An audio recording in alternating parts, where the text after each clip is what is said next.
오늘 44회는요. 시끄러워서 무서운 회차가 아니었습니다. 조용해서 무서운 회차였어요. 사람이 화낼 때는 아직 붙잡고 있다는 뜻입니다. 아직 돌아갈 길이 있어요. 하지만 사람이 정리할 때는 다릅니다. 정리하는 사람은 끝내기 위해 조용해집니다. 44회는 그 조용함이 시작되는 회차였습니다. 관계가 대화에서 신문으로 바뀌는 순간, 사랑이 설득에서 기록으로 바뀌는 순간, 그리고 믿음이 문을 닫는 순간이었어요. 박진석이 묻습니다. 너 누구 편이야? 이 질문은 내 편 들어가 아닙니다. 이 질문은 이제 확정하겠다예요. 내가 어떤 사람이었는지, 내가 어떤 선택을 했는지, 그리고 내가 앞으로 어떤 결론을 낼지. 고성이는 그 순간을 알아챘습니다. 그래서 더 위험한 선택을 합니다. 사과를 꺼내지 않아요. 대신 맥락을 꺼냅니다. 내가 왜 그렇게 될 수밖에 없었는지 순서부터 들어봐. 여기서부터 공기가 바뀝니다. 여기서부터는 대화가 아니에요. 여기서부터는 기록입니다. 박진석이 원하는 건 설명이 아니거든요. 말의 길이가 아니에요. 박진석이 원하는 건 딱 하나, 책임입니다. 하지만 고성이가 원하는 건 다릅니다. 고성이는 시간을 벌고 싶어요. 책임을 말하는 순간, 자기가 가진 모든 게 무너진다고 느끼니까요. 그래서 고성이는 말합니다. 그때는, 그 상황에서는, 당신도 알잖아. 44회의 핵심은 이거예요. 진실 싸움이 아니라 순서 싸움.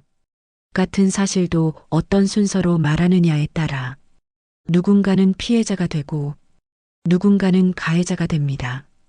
그리고 박진석은 그 순서를 더 이상 믿지 않기 시작해요. 그 말들을 감정으로 듣지 않고 자료로 듣기 시작합니다. 이때부터 박진석은 변합니다. 44회 박진석은 소리치지 않아요. 표정이 줄어듭니다. 말이 줄어듭니다. 질문이 줄어듭니다. 이건 화가 가라앉은 게 아닙니다. 결론이 굳어진 거예요. 사람은 진짜 끝낼 때 목소리가 낮아집니다. 체념이 아니라 결심입니다. 예전에 박진석이라면 왜부터 물었을 겁니다. 왜 그랬어? 왜 나한테 이래? 나한테 어떻게 그럴 수 있어? 그런 질문은 답을 들으려는 게 아니에요. 붙잡고 싶어서 나옵니다. 그런데 44회 박진석은 달라요. 설명회가 아니라 확인할게로 바뀝니다. 확인할게.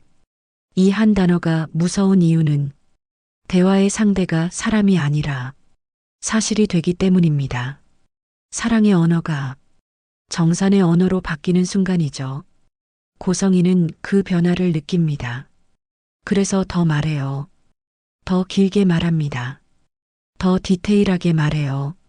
그런데 이상하게도 말은 길어지는데 마음은 더 멀어집니다. 사과는 타이밍이거든요. 사과는 미안해가 아닙니다. 사과는 내가 전부 책임질게입니다. 그 책임은 상대 마음의 문이 열려 있을 때만 들어갑니다. 문이 닫히면 사과는 사과가 아니라 늦은 기술로 들립니다.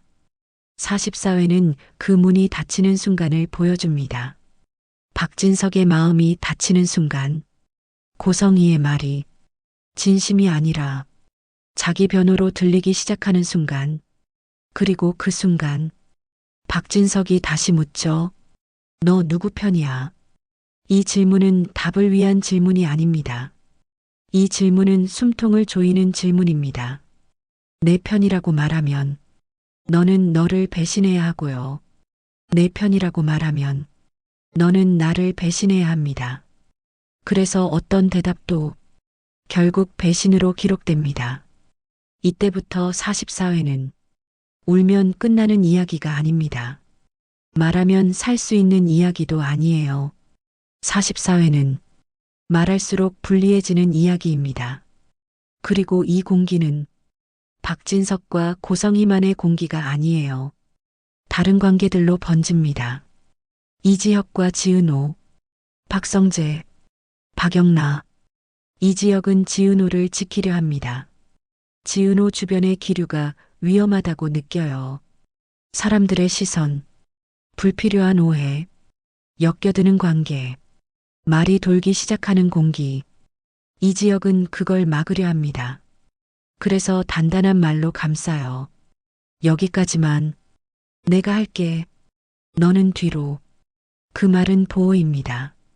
하지만 보호는 상대가 외로울 때 거절로 번역됩니다. 지은호는 이렇게 듣습니다. 나를 믿지 않는 거야. 나는 선택권이 없어. 나는 늘 뒤에 서야 해. 지은호는 크게 울지 않아요. 폭발하지도 않습니다. 차분해져요. 사람은 진짜 무너질 때 더 조용해집니다. 지은호의 차분함은 강함이 아닙니다. 생존이에요. 무너지지 않기 위해 차분해지는 겁니다. 문제는 그 차분함이 질문을 막는다는 거예요. 왜 이렇게까지 해? 왜 나를 혼자 두는 거야? 왜 나를 믿지 않는 거야? 이 질문을 삼키는 순간 상대는 괜찮구나라고 오해하고 나는 또 혼자구나라고 확신합니다. 오해와 확신이 동시에 자랍니다. 그게 거리예요. 사람은 의미로 사랑하지 않아요. 온도로 사랑합니다. 지은호가 듣는 건 의미가 아니라 온도입니다. 그래서 지은호 마음속에는 이런 번역이 생겨요. 너를 지키는 게 아니라 너를 멀리 두는 거야. 한번 그렇게 번역되면 다음부터는 어떤 말도 그 온도로 들립니다. 44회는 그 번역이 시작되는 회차였어요. 박성재는 늘 돕고 싶어 합니다. 좋은 사람이 되고 싶어요. 누군가의 편이 되어주고 싶습니다. 하지만 44회는 좋은 사람이 가장 위험한 회차입니다. 박진석이 정리 모드에 들어가면 누가 옆에 서 있는지 자체가 증거가 되거든요. 돕는 순간 편드는 걸로 보이고 말하는 순간 개입이 됩니다. 어떤 싸움은 중재자가 들어가면 더 커집니다.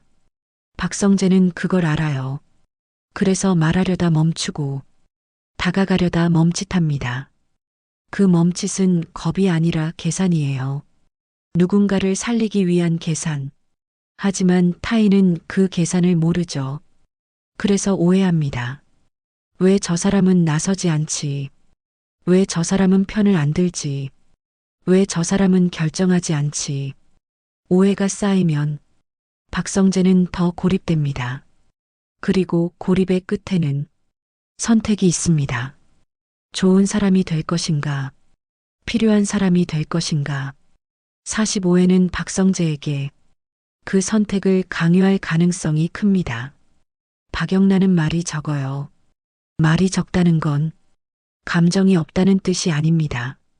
감정을 정리해서 증거로 바꿀 줄 아는 사람이라는 뜻이에요. 박영란은 조용히 모읍니다. 말, 표정, 타이밍, 누가 먼저 피했는지, 누가 먼저 흔들렸는지, 누가 먼저 거짓말을 시작했는지, 이 조각들이 모이면 추측이 아니라 그림이 됩니다. 박진석이 정리라면 박영란은 완성입니다. 44회는 그 완성이 눈앞까지 온 회차였어요. 44회는 사건이 아니라 사람이 바뀌는 회차였습니다. 박진석이 조용해졌다는 건 설득을 포기했다는 뜻이에요. 설득은 관계를 살리려는 사람만 하거든요. 정리하는 사람은 설득하지 않습니다. 정리하는 사람은 확인합니다. 박진석이 왜 이렇게까지 차가워졌을까요? 단순히 배신감 때문만은 아닙니다. 박진석이 가장 무너진 건 사실이 아니라 자기 자신이에요. 나는 사람 보는 눈이 있다. 그래도 내 가정은 지킬 수 있다. 내가 선택한 사람은 다르다. 그 믿음이 깨지는 순간 사람은 상대를 미워하기 전에 자기 자신을 먼저 정리합니다. 그리고 자기를 정리한 사람은 상대를 정리하는 건 더 빠릅니다. 박진석의 속은 이렇게 말할 겁니다. 내가 또 속으면 그건 내가 아니라 나야. 내가 또 설명을 믿으면 그건 미련이 아니라 바보다. 내가 오늘 끝내지 않으면 내일은 더 잃는다. 정리의 논리는 차갑지만 정리의 논리는 현실적입니다. 그래서 박진석은 고성이의 긴 말을 듣는 척하지만 이미 마음속에 체크리스트를 만들어 둡니다. 이 말에서 빠진 건 뭐지? 앞뒤가 맞나? 왜 지금 이 말을 하지? 왜 책임은 말하지 않지? 정리하는 사람에게 설득은 감동이 아닙니다. 정리하는 사람에게 설득은 증거입니다. 고성이는 정말로 미안할 수 있어요. 정말로 후회할 수도 있어요. 하지만 고성이는 동시에 자기 인생이 무너지는 게 두렵습니다. 미안하다고 말하면 그 다음은 뭐지? 끝인가? 모든 걸 잃는 건가? 나만 끝나는 건가? 아니면 누군가 같이 무너져야 하나? 두려움이 커지면 사과는 더 어려워집니다. 사과는 용기가 필요하거든요. 사과는 손해를 감수하는 말이니까요. 그래서 고성이는 미안해 대신 이해를 요구하게 됩니다. 하지만 이해는 상대가 아직 사랑할 때만 가능한 요청입니다. 상대가 정리 모드로 들어가면 이해는 곧 변명이 됩니다. 둘 다 나쁜 사람이 아닐 수 있는데, 둘 다 살아남으려 하는데, 그 방식이 정반대라서 결국 서로를 찌르게 됩니다. 박진석은 살아남으려면 끝내야 하고, 고성이는 살아남으려면 붙잡아야 해요. 살아남는 방식이 다르면 사랑은 설득이 아니라 전쟁이 됩니다. 너 누구 편이야? 이 질문은 너의 선택을 묻는 것 같지만 사실은 내가 너를 어떻게 볼지 결정하는 질문입니다. 정리하는 사람은 결론부터 만들어 놓고 거기에 맞는 증거를 찾습니다. 그 순간부터는 진실이 아니라 확증이 움직입니다. 고성이는 그래서 더 급해져요. 더 말합니다. 더 디테일을 꺼냅니다. 그런데 말이 많아질수록 박진석은 더 확신합니다. 또 설명이 길어지지. 또 책임은 안 말하지. 또 끝을 미루지. 이게 44회가 만든 냉기예요. 누군가가 말할수록 누군가는 더 확신하는 냉기. 45회에서 박진석은 말로 묻지 않을 겁니다. 사람을 믿지 않고 자료를 믿습니다. 자료는 울지 않습니다. 자료는 변명하지 않습니다. 자료는 결과만 남깁니다. 그리고 그 결과가 고성이를 몰아붙이겠죠. 증거는 보통 8갈래로 옵니다. 연결된 사람, 타임라인, 돈의 흐름, 메시지, 통화 기록, 사진이나 영상의 흔적, 제3자의 증언, 서류, 박영나의 한 장이 이 중 어디에 걸려 있을까요? 증거가 나오면 감정 싸움은 끝나고 결론 싸움이 시작됩니다. 고성이는 선택해야 합니다. 사과하면 끝납니다. 대신 모든 걸 잃을 수 있어요. 역공하면 판이 뒤집힐 수 있습니다.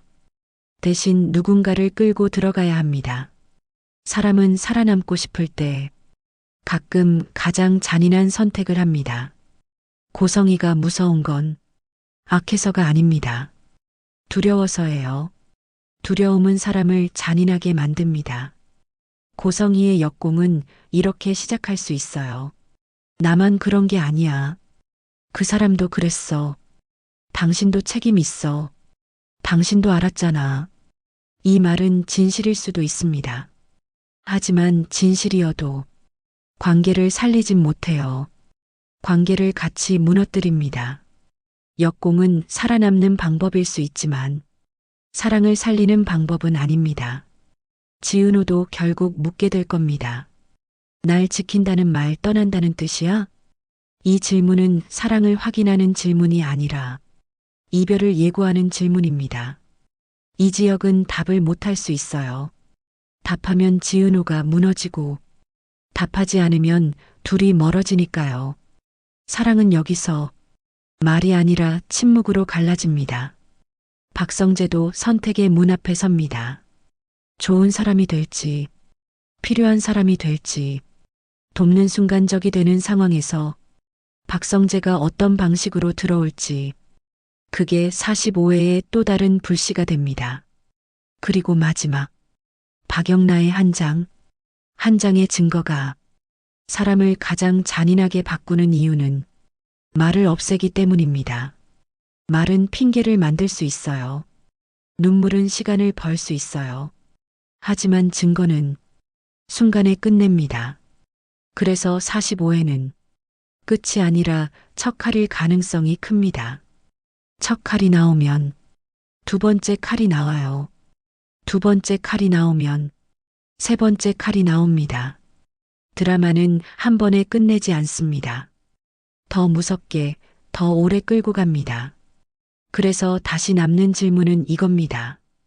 박진석의 질문. 너 누구 편이야? 그 순간 고성이가 어떤 말을 했어야 조금이라도 살 수 있었을까요? 미안해였을까요? 내가 책임질게였을까요? 아니면 아무 말도 하지 않고 손을 잡는 거였을까요? 여러분의 답을 댓글로 한 줄만 남겨주세요. 구독과 좋아요 눌러두시면 45회가 뜨는 순간 가장 빠르게, 가장 깊게 바로 이어가겠습니다.